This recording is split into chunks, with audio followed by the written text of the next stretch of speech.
And he looked at me and he said, well, the way you look is, I just know. I've been selling real estate for 30 years, and I just know that the clients that I work with wouldn't want to work with somebody like you. When you were selling in your prime, you got up to over 70 homes a year, solo, no assistant, nothing. Yep. What got you from selling whatever you sold the previous year? Just let us know. And what got you to over 70? Was it a few things, a couple things, one thing, as a clickbait usually is? So yeah, there's a couple things. I had really good incentive. I'm the kind of person where if someone tells me I can't do something, it just drives me. It fuels me like beyond anything I can explain. Probably because like growing up, I was always like a tomboy, and I got picked on a lot for that, and so I always I have crazy hair, and I'm covered in tattoos, and I'm not the typical looking like what you would consider a realtor or even a female realtor to look like. Mm-hmm. So I've always had to have that kind of fire in me my whole life, and so fun story, fun fact. My very first day of real estate at a company I'm not going to name, but if you know me, you know where I was. My very first day, my broker pulled me aside. They were painting our new office, and he was like, hey, come by. I want to talk to you for a little bit. And I said, okay. So I walk in, and I'm all excited to get started, and I just had interviews with, big agents in the area that I was going to be working with, and I was just really eager and happy, and I wanted to do it my whole life in real estate. I just couldn't afford to get into it. Yeah. I just want to tell you how it is. And this isn't me saying this, even though he was saying it to me. He said, this isn't me saying this. I don't really care. He's like, but I really don't think that you're going to make it in real estate. And I was like, well, I was completely blindsided. I was shocked. I was like, what the heck? Are you talking about? Mm-hmm. And I was like, what do you mean? And he looked at me and he said, well, the way you look is, I just know. I've been selling real estate for 30 years, and I just know that the clients that I work with wouldn't want to work with somebody like you. So don't be disappointed if you don't do well because of the way that you're perceived. The clients are going to care. Even though that person literally just totally stepped on me and probably pushed me into one of the lowest places that I've been, because as a grown adult, I hadn't had somebody talk to me or say anything like that to me in a very long time. Mm-hmm. And so I thought I was past that. Yeah. And that really, in a way, is what got me jump started. And I was on a crappy split. And I could have left the office, and most people probably would have quit right there. Mm-hmm. But the person in the office that I knew that I needed to be attached to learn this business better than anybody else was what kept me going, and also the fact that now I was told I can't do this. Now I'm going to prove you so wrong that your head's going to spin off your body. And within 3 months, I threw down 8 contracts. Now, if you know anything about real estate, that's almost impossible. That's definitely not common at all. I even have videos saying, it's going to take you about 6 to 8 months to get your first deal. And then you're throwing down 8 in 3 months. That's crazy. I threw down 8 contracts in my first 3 months because here was the other thing. I signed up at a 50-50 split. And so at that time, the office that I was working at, they kind of just played favorites. Some people would start at a 70-30, some people at a 50-50, some at a 90-10. None of it was based on production, because there was people that started that had no sales that started at a 70-30, and I started at a 50-50. And this is all real stuff, and I'm not going to name anybody because I don't want to get into that, but this is all true. This is really what happened to me. I said, well, what do I need to do to get past the 50-50? And he said, well, you're not going to hit that right now, so don't worry about it. And I said, well, no, I just want to know, what's the bar? Well, this person didn't have any comp plan. They had no structure. They had no, it was just willy-nilly. Whoever paid for it the most got a better split. And unfortunately, a lot of offices, a lot of the old school brokers run this way. And that's a lot of the reason, too, why you see, like, just so much mistrust and just bad agents or whatever. But I can go off on the tangent there. But I'm going to stick here for a second. And I had to pull it out of him. I was like, no, just tell me. Give me a number. What do I have to do to get past 50%? Mm-hmm. And he's like, you got to bring me 5 contracts. He's like, after you do 5 deals, then we'll renegotiate.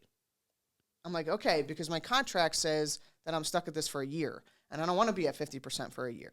He's like, no, if you bring me 5 contracts, and he's like laughing at me. He's like, you're not going to do it, but if you bring me 5 contracts, we'll renegotiate. I said, okay.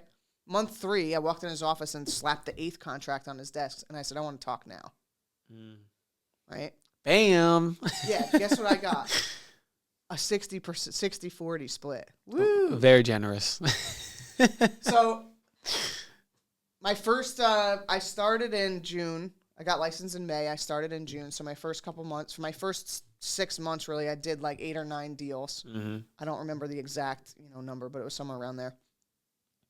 Then the following year, I should probably really look this up because I don't know, but it was somewhere around 12 to 15 deals.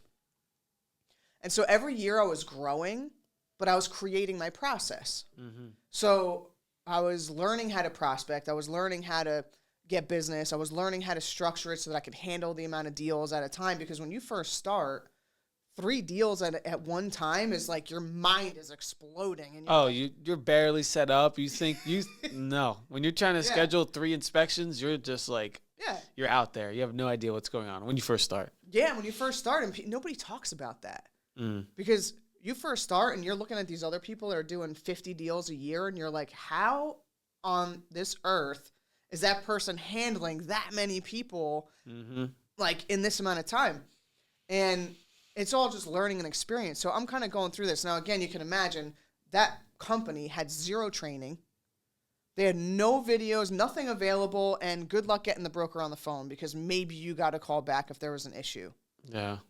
Luckily, I was kind of just following this person that was a really heavy hitter, and when that person saw how hard I was willing to work, they were willing to take me under their wing, and that person answered the phone every time, trained me, like anything I had to ask, but I had to be a seeker. Like, I couldn't just go to her and be like, I don't know how to turn my computer on. Like, I had to, like, check and try everything first. Calling her was last resort. Yes, calling her was a last resort. Mm-hmm. But she was always there for me, which is awesome, and I appreciate that more than anything. So as you start learning, you start building systems, and then you start learning, like, I have to follow a system in order to grow. Mm-hmm. And then very quickly, in my first 2 or 3 years, I got stuck at, like, the 20 deal mark. So I got up to the 20 deal mark within my 3rd year, and then I just got stuck there for another 2 or 3 years. I was just stuck there. And I couldn't figure out, why am I able to get this far, but I can't, like, push through here. Yeah. And I will tell you, the game changer, and I tell my agents this all the time, I finally started utilizing my CRM. Because up until that point, I considered myself successful. Nobody else in my office was really selling 20 deals a year except me and, like, 2 other heavy hitters. Mm-hmm. And so I had mild success quickly, which made me feel like I didn't have to do it with these systems and processes that everybody talked about. Yeah. And a lot of agents fall into that trap. They feel, well, I can, because when you get good at 20 deals is easy to do without a system. Mm-hmm. But you can't get more than that. And the reason is that you have no system in order to prospect. So you're just losing new people all the time and you don't even realize it. Yeah. That's the difference between doing 20 houses and I'll even say 25 to 100. That gap right there, it's because of that. So that would be my fuel, the fire in me, someone tell me I couldn't do it. Mm-hmm. Everybody has their own reasons. Mm-hmm. But that was a big one for me. And to be honest, if you're getting in real estate, most people are going to tell you can't do it. Yeah, I mean, we don't want to come off negative, but it's just more of, it is super difficult. Mm-hmm. And there is a fine line of telling people this job is brutal. Yeah. It's very rewarding, but again, it's high risk, high reward. But yeah, it's a fine line of, you want to be realistic, but not discouraging. So yeah, what you're saying is correct. Yeah. And so, well, even your friends and family around you are going to be like, you're going into real estate? It's so competitive. It's going to be hard. It's you don't have impossible. stable income. You don't have a steady check. That's usually the Yeah, first exactly. that everyone says up first. Yeah. Yeah. Take that as fuel. I don't let that stuff discourage me ever. Mm-hmm. So a lot of it has to do with that, you know. Definitely the systems and processes were what got me up to 70 plus houses a year. And as I was growing, I started just refining them. And when I wasn't prospecting or taking people out, I was training the basics. I was training on my CRM. I was training how to do smart campaigns the right way. I was training how to do prospecting.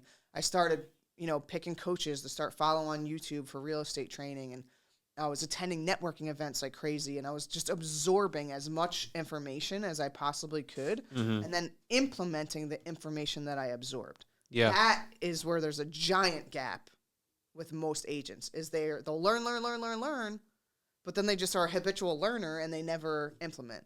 Mm-hmm. And that's where the biggest problem is, honestly. That's the difference between me and them. That's it. And I think that's the important part of when you join the office, either going under someone's wing who's more successful, because someone who's coaching you or a mentor, whatever you want to call it, they'll be able to hopefully smack you on the head and be like, you're learning, I don't want to say too much, but you're just in this learning cycle. Yeah. You're not actually implementing, you're not doing. And someone who cares for you will also be like, all right, well, you're not doing well in this. You need to go back and retrain. Yeah. And, 20 homes a year, if you're getting $5,000 net from each transaction, you're sitting at $100,000. That's comfortable. But in real estate, there's so much potential to go past that if you're in a position. And having, like you said, a CRM and good follow-up, reaching out to people on a steady schedule is really gets you to that next level. Yeah, to be honest with you, that's it. Prospect, this is your job. Prospect, service, and follow up. That's it. Prospect for new clients, service the clients you have, and follow up with the people that you need to get or that you've already sold. Mm-hmm. It's not complicated. Everybody overcomplicates it. They want the 3 quick tricks that you see on TikTok, and you want the 3 best tools that you have to use, and the shiny object here and shiny object here. Yeah. It's just basics. Mm-hmm. It's just basics. Everybody wants somebody to tell them something that's not work. I know, especially with AI and everything. Yeah. Oh, make this easy. And it can help streamline. Correct. But I would argue, I don't know if this is controversial or not, but I would argue that our jobs as agents is not showing homes. It's not even closing deals. It's, I would say, 80%, 75% prospecting and just being in your CRM and doing that steady work. Because if you don't get to the closing table, you don't even get to negotiations. You don't even get to put in an offer unless you get someone to talk to you. And I would say your job is to prospect. Being a realtor is not selling homes. It is to prospect to sell homes. Yeah, exactly. I agree with that wholeheartedly. You have to prospect. You need to get new business. You're a salesperson. Mm-hmm. You're on 100% commission. And it doesn't matter how you get those leads. Some people cold call, some door knock, some do a ton of open houses, some just network, some do social media. There's so many different ways and avenues that you can choose. Just pick one and be consistent. Yeah. That's it. Mm-hmm. That's the big secret. That's the shiny object. That's it. I hate to burst everyone's bubble, but all these people trying to sell you stuff for thousands and thousands of dollars, it is just as simple as that. Prospect, stay consistent, and you will gain business. Treat your clients the right way. People over profits. Mm-hmm. Actually care about them. You can't fake it. You have to actually care. They'll know. They're going to know. Mm-hmm. And then by the way you service them, based on the brokerage that you're hooked up with, they should be able to give you, the tools to be able to service that person. Unfortunately, I didn't have that, so I had to create that. Yeah. Which for me probably was better because creating it was what forced me to grow. So sometimes I feel like I battle this right at my office because I give so much to my agents that I almost feel like it's hindering their ability to grow because they're not forced to be hungry enough to go and do these things. Mm-hmm. until they hit a point where I did when I was at 20 deals, because I literally just had one of my agents that's stuck at the 20 to 21 deal mark come up to me and be like, I don't know what to do. And I'm like, well, your CRM's a mess. Yeah. I hate doing that. I know you hate doing that, but it's a mess. I'm telling you, if you want to get out of this trap, that's the only way out.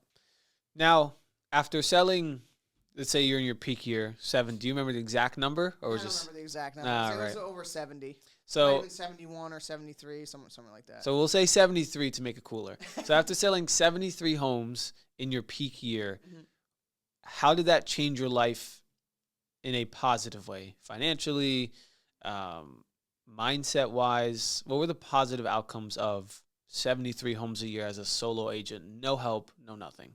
So it was, obviously, financially was one of my best years because I sold a lot of houses. And at that point, two things happened. One thing happened was, how do I get out of this? Because I want and need more than 20 deals a year. Because remember, my goal now is to build a team or open a brokerage or move to a different brokerage with that team. Mm-hmm. And I know that I need more experience than 20 houses a year, and I know that I need more experience, and I also need more like credentials. Because how is somebody going to listen to me tell them what to do if I can't sell more than 20 houses a year? I need more units. Right. It really was never about the money. It wasn't about I need to make more money. I was making plenty of money. Mm-hmm. But it was knowing that I needed those qualifications to get to the next step. Yeah. That kind of drove me. And I said, okay, well, where am I failing? Let me do a self-awareness check here, an evaluation or an audit. And people forget to do that too. They don't look back. They don't audit themselves, or they're not honest with themselves. The other thing that happened is that I realized that I need to utilize my CRM. Mm-hmm. So those two things combined is what started making me grow. And so yeah, financially it was awesome, because the more you grow, your bank account's going to grow too. Mm-hmm. So that was it was a good year. It impacted me in a good way that way. But I also realized that was way too many deals to do by yourself. Yeah, what were the negative, we always see these YouTube videos, and they're great. They're inspiring, and they have their place. But you see the videos of agent sells 100 homes, 150, 80, whatever it might be. Even, 30 to 40 homes, it's work. It's a lot of work. So 73 homes in your peak year, what were the downsides to that? Or what are the costs? I don't want to say downsides, but everything has trade-offs. Yeah. So the cost was I lost time with friends and family. I mean, there was literally a 2-year period where I couldn't, if I saw my mom 5 times in that year, my friends 5 times in that year is probably a lot. Because I was doing everything.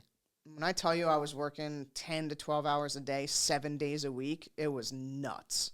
That's crazy. It was a very negative emotional cost. But it was the sacrifice that I knew I had to make in order to get to where I wanted to be.